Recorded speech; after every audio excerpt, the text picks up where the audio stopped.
Haziq bukan YouTuber terkenal, tapi dia obses dengan tempat-tempat terbengkalai dan misteri. Saluran YouTube-nya gelap mata. Walaupun baru setahun diwujudkan, sudah ada ribuan pengikut. Kerana gaya vlognya yang jujur, tanpa skrip dan penuh berani. Namun, satu tempat masih menghantui fikirannya. Villa Nabila. Walaupun sudah banyak yang main masuk ke villa itu untuk konten, Haziq tetap rasa ada sesuatu yang belum orang nampak. Sesuatu yang hanya menunggu masa. Jadi pada malam Jumaat, bersenjatakan kamera, lampu kepala dan telefon bimbit untuk backup rakaman, dia menjejakkan kaki ke kawasan bukit kecil yang menempatkan villa itu. Dia datang seorang diri. Katanya dalam video pembukaan, "Malam ni aku masuk Villa Nabila seorang, tanpa kawan, tanpa kru. Kita tengok betul ke dia ada?" Langit malam gelap, pekat. Angin sejuk menghembus perlahan dan pokok-pokok di sekeliling villa melambai seperti menyambut kedatangannya. Langkah pertama Haziq di anak tangga, villa sudah terasa lain. Seolah-olah ada sesuatu yang berat bertenggek di bahunya. Dia ketap bibir, cuba kawal gemuruh sambil bercakap pada kamera. "Weh, serius weh? Baru masuk pagar je, rasa macam ada benda tengok aku." Tiba-tiba, ketika dia menyusuri ruang tangga untuk naik ke tingkat atas, satu bunyi ketukan kedengaran dari arah atas. Tok, tok, tok. Seakan-akan ada orang berjalan perlahan. Haziq terhenti. Dia pegang dada. Aku seorang je malam ni kan?" Dia naik perlahan, satu demi satu anak tangga sambil kamera menghadap ke depan. Bunyi ketukan itu hilang. Tetapi bila sampai di tingkat atas, dia terdengar bunyi nafas. Perlahan dan berat, seolah-olah seseorang sedang mengeluh di belakang dinding. Haziq cuba tahan diri dari lari. "Mungkin suara angin je, mungkin aku tak seorang. Allah ada," katanya perlahan. Kemudian di satu bilik kecil bersebelahan koridor, dia nampak sesuatu. Seorang pantas wanita berdiri membelakangi dia. Rambut panjang kusut, baju putih koyak dan tubuhnya kurus seperti tinggal kulit. Wanita itu tak bergerak. Haziq kaku. Kamera di tangannya merakam dengan tangan menggigil. Dia cuba tarik nafas. "Assalamualaikum. Siapa kat situ?" Wanita itu perlahan-lahan memalingkan kepala. Bukan berpusing biasa, tapi memutar hampir 180 darjah sambil lehernya mengeluarkan bunyi renyukan tulang. Mukanya pucat, matanya hitam sepenuhnya dan mulutnya koyak sampai ke pipi. Haziq tak fikir panjang. Dia melompat dua anak tangga sekaligus, terus berlari keluar dari villa dan tidak berani singgah situ lagi sejak hari itu.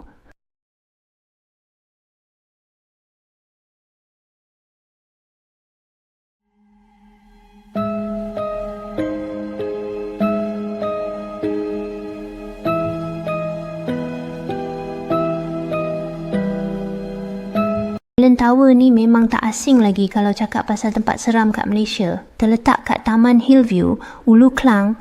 Bangunan apartmen ni dulu tempat tinggal orang-orang kaya. Tapi semua berubah bila satu blok runtuh pada tahun 1963, bunuh 48 orang dalam sekelip mata. Sejak kejadian tu, bangunan tu terus terbiar, penuh dengan pokok-pokok liar, dinding retak dan cerita-cerita pelik yang buat orang meremang bulu roma. Cerita ni pasal Amir, seorang videographer freelance yang suka buat konten seram untuk YouTube. Dia ada channel nama Cerita Gaib Lokal yang tengah naik masa tu.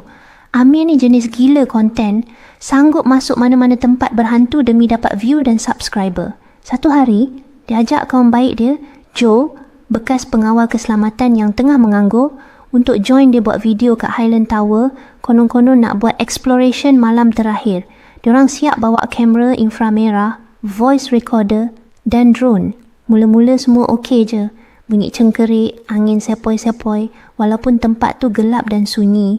Tapi lepas Amir masuk salah satu unit tingkat 5, dia dengar suara bisik panggil nama dia. Amir. Joe ingat dia main-main. Tapi masa dia tengok balik rakaman kamera, ada bayang putih jalan belakang Amir. Yang peliknya, masa tu tak ada sesiapa pun kat belakang. Joe masa tu dah mula rasa tak sedap hati. Dia tarik Amir keluar dari unit tu, tapi Amir tetap degil. Bro, ni shot paling padu. Kita viralkan benda ni. Ini peluang kita, kata Amir dengan suara yang dah makin pelik. Macam bukan dia yang cakap. Mereka terus naik ke tingkat atas, tapi suasana makin seram. Angin kuat tiba-tiba datang entah dari mana. Bau busuk macam bangkai basi menyerang hidung. Kamera infrared tunjuk suhu tiba-tiba turun mendadak. Joe masa tu dah menggeletar, pegang tasbih kecil dalam poket, baca-baca ayat apa yang dia ingat. Sampai satu unit kosong, Amir masuk sorang-sorang. Dia panggil aku, katanya. Joe cuba halang tapi dia tolak. Dalam unit tu suara Amir makin perlahan, lepas tu senyap. Joe tunggu luar lebih 10 minit tapi tak ada bunyi. Bila dia panggil-panggil, tiba-tiba Amir keluar. Jalan perlahan, muka pucat, mata sembab macam baru nangis. Joe, aku nampak benda yang aku tak patut nampak, katanya suara serak. Dia tunduk, tak berani tengok mata Joe. Dia tunjuk semua orang yang mati kat sini. Ada yang masih terperangkap, ada yang marah, ada yang cuma nak orang ingatkan dia. Joe tarik tangan Amir dan ajak terus turun. Di sepanjang jalan keluar, Amir tak cakap sepatah. Tapi badan dia menggigil seolah-olah menahan sesuatu. Bila sampai kereta, baru dia buka mulut. Aku silap, Joe. Aku terlalu kejar views sampai tak fikir risiko. Kita bukan main-main tadi. Tempat tu hidup. Lepas malam tu, Amir hilang dari YouTube untuk beberapa minggu. Semua video Highland Tower dia padam. Channel dia sunyi, tinggal video lama-lama je. Joe pula selalu datang jenguk dia, pastikan dia okey. Amir makin hari makin tenang, tapi jadi lebih senyap dan berhati-hati. Kadang-kadang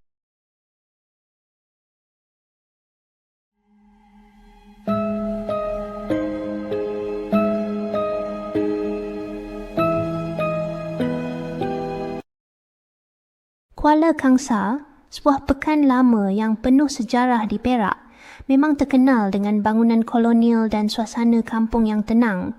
Tapi tak ramai tahu pasal satu rumah lama yang terletak atas bukit menghadap Sungai Perak. Rumah tu dah lama kosong. Orang kampung kata sejak tahun 80-an lagi. Banyak cerita keluar dari mulut ke mulut, bunyi pelik, kelibat bayang hitam, bau busuk tiba-tiba dan orang hilang akal lepas masuk.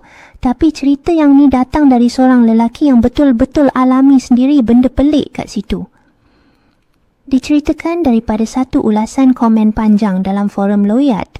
Nama pencerita kisah ialah Faizal, umur 30-an. Kerja sebagai tukang paip sambilan, tapi kadang-kadang ambil job wiring atau baiki rumah orang. Bujang, tinggal seorang kat rumah pusaka, arwah mak ayah dekat Sungai Siput. Faizal ni jenis chill, tak banyak cakap. Masa dia dapat tahu ada rumah kosong kat Kuala Kangsar yang orang kata berhantu, dia terus terima job baiki pipe bocor kat situ. Bukan sebab duit sangat, tapi sebab nak tengok sendiri betul ke seram sangat rumah tu. Malam tu sunyi gila. Faizal baru lepas makan Maggi kari, packing barang-barang nak bawa esok ke rumah atas bukit tu. Job senang je, tukar pipe tandas lama, tapi rumah tu dah kosong lebih 30 tahun. Si owner baru beli rumah tu sebab murah gila. Katanya nak buat homestay, tapi bila kontraktor hantar orang cek rumah tu, semua cabut. Seorang siap kata nampak perempuan rambut panjang duduk dalam bilik air. Sembang je lebih. Aku tak percaya benda-benda hantu ni. Faizal gelak sorang-sorang masa isi barang dalam bonet kereta. Sampai keesokan paginya, Faizal gerak awal. Jalan naik ke bukit tu sunyi dan sempit. Pokok-pokok tinggi kiri kanan macam nak telan kereta. Rumah tu 2 tingkat, kayu lama, cat dah terkopik sana sini. Pintu pagar karat kena tolak kuat baru terbuka. Dah macam rumah dalam filem seram, Faizal cakap sambil jenguk ke dalam rumah dari luar. Bila masuk, bau hapak dan tanah lembab serbu hidung. Langkah pertama je Faizal rasa bulu tengkuk dia naik. Tapi dia buat bodoh, terus angkat barang masuk. Tandas ada kat belakang rumah. Tempat paip lama bocor. Masa dia tengah cek saluran air tu, dia dengar bunyi ketak, ketak dari atas siling. Tikus, dia cakap. Tapi bunyi tu makin kuat. Macam ada orang tarik benda berat. Petang tu, masa dia lepak luar hisap rokok, ada seorang pakcik kampung lalu. Kau kerja kat sini ke nak? Tanya pakcik tu sambil pegang basikal. Baiki paip sikit. Kenapa pakcik? Faizal balas. Pakcik tu diam. Lama dia pandang rumah tu. Lepas tu dia cakap perlahan, dulu satu keluarga mati dalam rumah ni. Orang kata mak dia bunuh diri dalam bilik air. Anak dia kena rasuk. Lepas tu terjun dari ke tingkap atas. Faizal terdiam. Malam tu Faizal tidur dalam kereta sebab takut ada pencuri.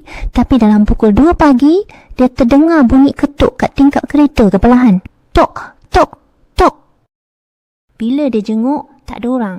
Tapi dia nampak kesan tangan comot macam bekas lumpur kat cermin. Dia start enjin, tapi enjin tak hidup. Lampu kereta berkelip-kelip, radio tiba-tiba pasang sendiri. Lagu lama, suara perempuan nyanyi sumbang, suara macam dalam telaga. Masa tu Faizal panik.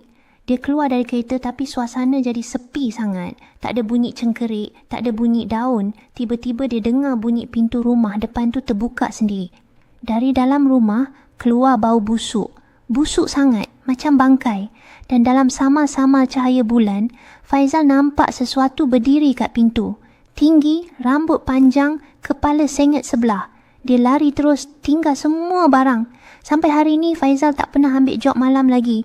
Bila orang tanya, dia cuma senyum dan cakap, rumah atas bukit tu biar je kosong. Ada benda yang memang tak suka orang datang.